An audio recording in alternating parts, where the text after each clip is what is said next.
जब गौतम बुद्ध ने उपदेश नहीं, उसे भोजन दिया। भगवान गौतम बुद्ध उस समय वैशाली में थे। उनके धर्मोपदेश जनता बड़े ध्यान से सुनती और अपने आचरण में उतारने का प्रयास करती थी। बुद्ध का विशाल शिष्य वर्ग भी उनके वचनों को यथासंभव अधिकाधिक लोगों तक पहुंचाने के सत्कार्य में लगा हुआ था।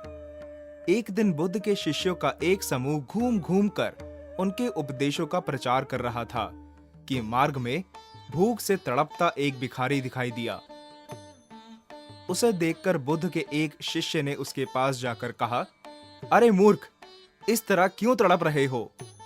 तुझे पता नहीं कि तेरे नगर में भगवान बुद्ध पधारे हुए हैं? तू उनके पास चल, उनके उपदेश सुनकर तुझे शांति मिलेगी। भिखारी भूख सहन करते करते इतना शक्तिहीन हो चुका था कि वह चलने में भी असमर्थ था।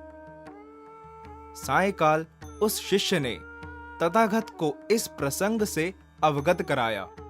तब बुद्ध स्वयं भिखारी के पास पहुंचे और उसे भरपेट भोजन करवाया।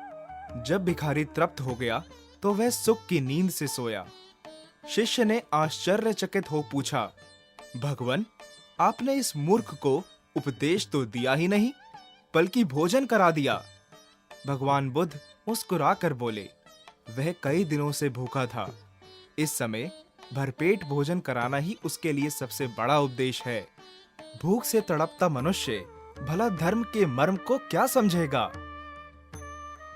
कथा का सार यह है कि प्रत्येक सिद्धांत अथवा सर्वस्वीकृत आचरण भी परिस्थितियों में लागू नहीं होता।